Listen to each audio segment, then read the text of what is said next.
Well, nice to see everybody. What I intend to do this morning is to talk about a project that I got involved in initially back in July of 2017. This started because at that time I was lucky enough to spot a rare butterfly in the Arboretum, a pipevine swallowtail, and she was laying eggs when I found her. So I got into the whole idea of raising the caterpillars and so on. And in the process, I got to meet Don Adams, and I believe Don is on this, although I think he's not able to communicate, just look at us. But anyway, he has been raising moths and caterpillars at his farm in southern Massachusetts for many, many years. And so he visited the Arboretum at the time and became curious as to whether the giant silk moths, of which there are 4 species that can be found in eastern Massachusetts, whether they were present in the urban environment of the Arboretum. There are a couple of issues about that. One is light pollution. As you know, moths operate mostly at night, and then sort of pollution in general. But most importantly, silk moths create cocoons, many of which end up on the ground. And so when landscapers and private people rake up their leaves in the fall, they often collect these things and destroy them. So anyway, we decided we would work together to see what we could discover about that. All right, you with me? Absolutely. Okay, very good. All right, so I'm starting off with the most boring picture so I can build suspense. This is a little protective cage that Don made for me, and he gave me, this is back in the fall of 2017, he gave me a bunch of cocoons for 3 of these silk moth species, the Cecropia, the Polyphemus, and the Promethea moths. And I kept them out next to the garage, next to the Honeywell, outdoors. They have to be outdoors, fully exposed to the elements, the cold, the wind, the snow, and everything. And they're kept in this cage. So here is a close-up of a Cecropia silk moth cocoon, and you can see there's a hole in the end where the adult moth eclosed or emerged. The moths have different techniques for doing this, and I'll get into that a little bit more later. So anyway, starting in just about this time, back in 2018, the moths began to emerge. And here is a picture of a male Cecropia moth. I'll get into the sex stuff in a minute, but anyway, and the cocoon from which he emerged is the one to his left there, or at least one like that. So they emerge, and at that point, if they're males, I mark them so as to be able to tell that if they return to the female subsequently, I will know that it's not a native male, but one that I released. And anyway, so I mark it and release it. If it's a female, it gets put in this cage. So this is a calling cage. It's just a screen box, except you can see there's a window in the back with a shingle that you can open and close. So you put the female in this cage, and at dusk, you open the shingle, and the female puts out pheromones that can be detected miles away by the male. Some people say 5 miles away, but certainly a great distance. The issue here is that, well, silk moths are not rare. They are sort of infrequent, so that in say the area, the size of the Arboretum, at any given time, there may only be a couple of silk moths of a certain species out. And so they've adapted this evolutionary thing, which other insects also do, of putting out pheromones, which can be detected by the male at great distance. So the male hopefully picks up this scent, this chemical in the air, and comes to the cage and enters the cage and pairs with the female.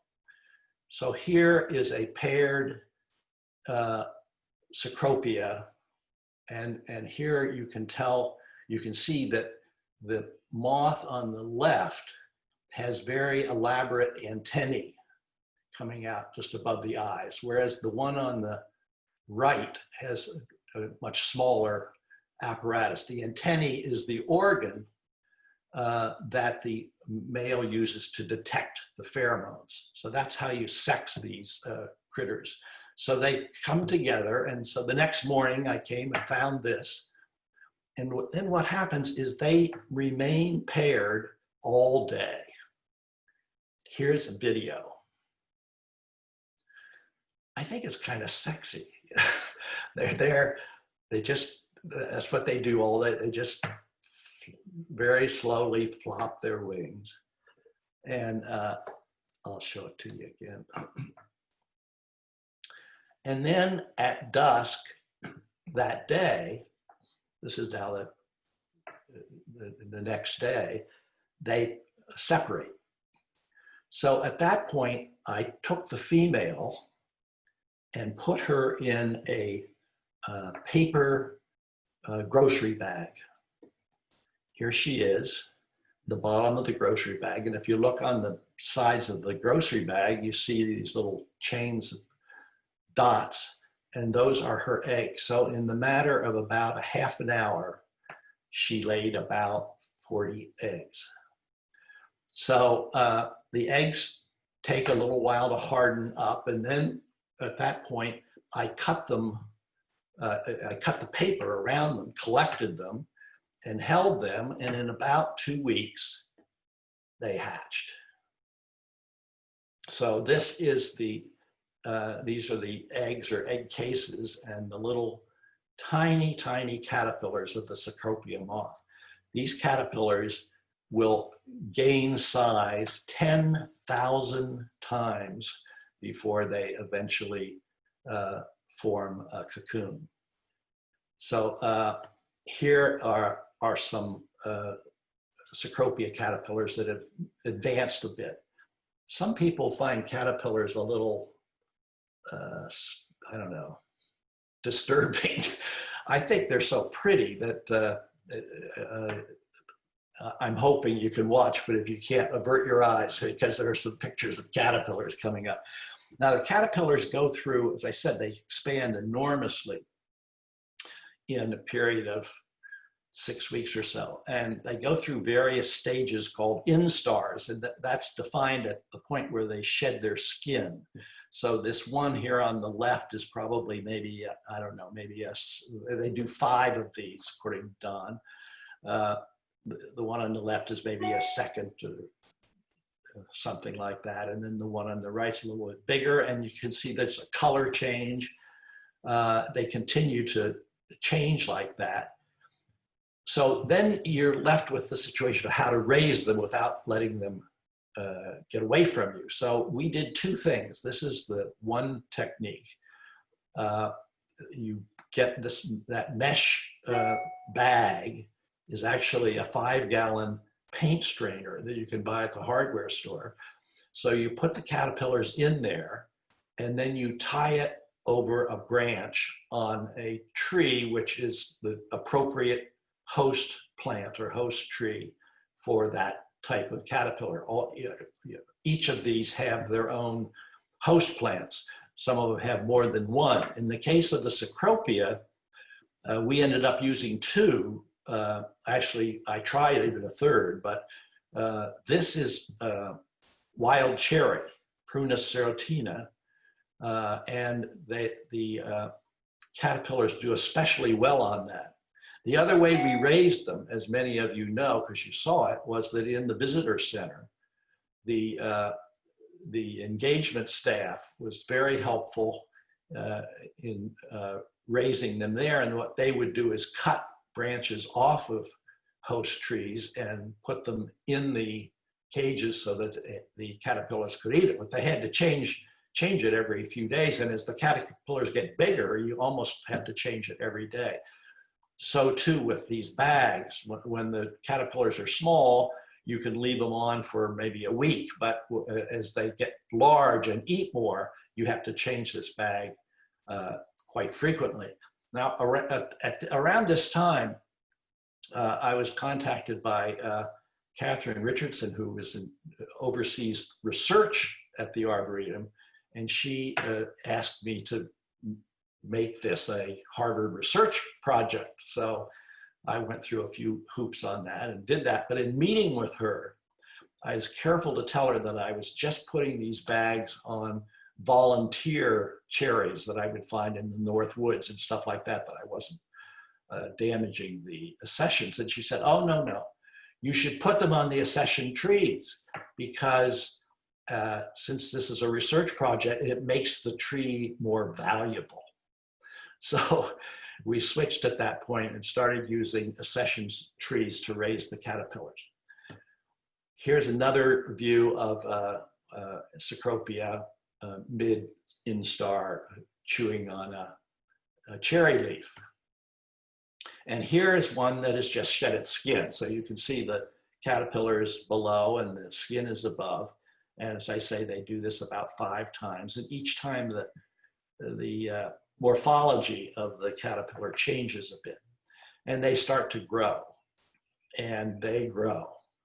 So here is a shot of, this is a very advanced caterpillar, obviously. I love these suction feet. And then the feet in the front are adapted in a different kind of way. And then the great head. Here's a head-on shot. And I think one can get a sort of a sense from that perhaps a predator might think twice before eating this thing because it sort of looks a little bit spooky. Anyway, they continue to grow and they get quite large. And here is something that may give you a perspective on how big they are. So this is my then 4-year-old granddaughter who was totally enamored with this whole project. And she has here, I think probably a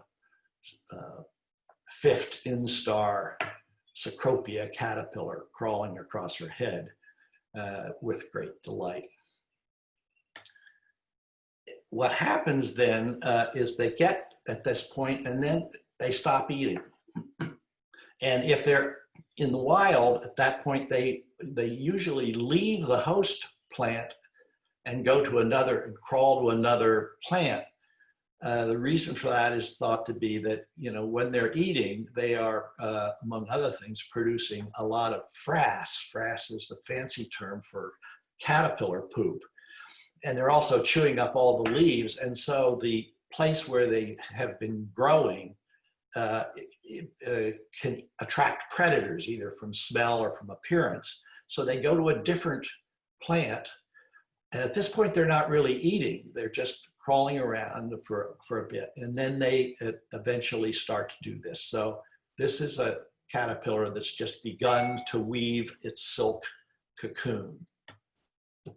Here's a video. And this is not sped up. This is, you know, these caterpillars who are fairly sluggish at this point suddenly become really active, creating the silk. And here attaching it to the branch and to themselves. It's pretty fascinating to watch. So here is a caterpillar that has gotten to the stage where it is really in the cocoon, but it's still a caterpillar, as you can see. You can see the shape of the caterpillar in there. But at this point, and here's a series of them, starting from the left, So on the left here, you can see still see the caterpillar, the green caterpillar in it, and then in the middle, maybe it's still there a little bit. Then you can no longer see in, but at this point, the caterpillar is going through metamorphosis. So it is turning into a pupa. And at the end here, this is the way they look. So they're encased in this cocoon, which is waterproof and insulated and quite elaborate. And they are in there then from like August until the next May. So this is the longest part of the life cycle. And nobody knows much about it because it's inside there. We don't know what's going on in there. Are they sleeping? Are they dreaming? Could they possibly be having nightmares? You can't tell, but there has been speculation perhaps that in there they're actually thinking about their future. In any case, here is a cut open cocoon. So in the center is the pupa, and you can see all the anatomical configurations on the pupa at this point. In this, up to the right, in the center, there are, it looks like some legs, and then that fan-shaped thing is going to be the antennae. So this pupa was a male, and then it's got this sort of vest around it, which are the wings, and then below the abdomen. And then, as you can see, it's encased within one shell, if you will, and then around that is kind of an area of insulation, and then there's the second shell. Here's a picture without the pupa in it. So this is a really elaborate and incredibly strong structure. It's really difficult to tear these things with your hands. It's just, they're amazing. And then they had clothes out of the end here, and you have to think, well, how do they get out of this very strong thing? They have different techniques. Don just explained this to me recently. A couple of the species actually have on their folded up wings little cutters, and they actually rotate in the cocoon and cut a hole for their exit. The others put out an enzyme of some sort that softens the silk, and then they can push the plug out and exit. And here is a male, again, big antennae, big, wonderful legs. And you can see this has not fully opened yet. It's got kind of small wings. This is the Cecropia is the largest moth in North America. They have wingspan of like 6 inches. They're really quite big. So as I say, what we were out to determine were there native species in the Arboretum area. And in that first year, 2018, we were able to demonstrate that. That is, we had female Cecropias that called in native males and mated with them. We also had the same thing with this species. So this is the cocoon of a Polyphemus. You can see the very prominent fan-like or feather-like thing. That's the antenna, again, of a male. Here is a just recently closed Polyphemus. I love this picture. It looks like kind of a Native American robe of some sort. And this moth has yet to open up. It's just come out of its cocoon. And here it is opened up. Really spectacular looking thing. And one of the features of the Polyphemus is they have these eyes on their hind wings, little ones on their forewings too. And these are made to startle predators. So if they're sitting someplace and a predator comes up, they flash these eyes, which are thought to try to look like great horned owl's eyes. I don't know about that, but anyway, pretty dramatic looking, and that supposedly may frighten off predators. The adult moths only live for a week, 10 days, something like that. They have no mouth parts, so they can't eat. Their only function is to procreate. And so, there's an awful lot of effort and energy that goes into producing this beauty for a week just to be able to, I guess, attract a girlfriend, or vice versa in this case. Here is a Polyphemus pair, and a close-up, and there's such exuberance here, as you can see that the eggs are spilling out of her as they continue to be paired there. But again, what we did was we collected those eggs and raised them. And here's a picture of an advanced instar Polyphemus caterpillar, not quite as attractive, I think, as the Cecropia, but you can see those little spines to scare off the predators. Here is the last species that we worked with the first 2 years. This is the Promethea moth. They're somewhat smaller than the Cecropia and the Polyphemus. And here the sex can be easily determined because the males and females look differently. So this is a female Promethea, and here's the male Promethea, much darker. And again, in the first year, we did not succeed with calling the native male in. They have a slightly different pattern in that, in contrast to the other two that pair at night and then remain paired all day. These moths, I think it's the males that are diurnal, the females are nocturnal, but there's a period of time in the afternoon when they're both active. And so they actually pair in the afternoon, like around 2 o'clock in the afternoon, and remain paired until dusk that same day when they separate. In any case, in the second year, 2019, we succeeded in demonstrating that these two are in the Arboretum. Here's a close-up of the eggs of the Promethea, and you can see here the little tiny caterpillars are very different looking than the Cecropias were. And here they are growing a bit, and they have their own configuration, which is, I think, kind of interesting. And here is a Promethea moth producing its cocoon. Prometheas incorporate the leaf of the plant that they're on in the cocoon, so they interweave this with the silk that they're producing. So this past fall, Dawn gave me a dozen cocoons of the 4th species of moth, that silk moth that can exist here in the area, and that is the Luna moth.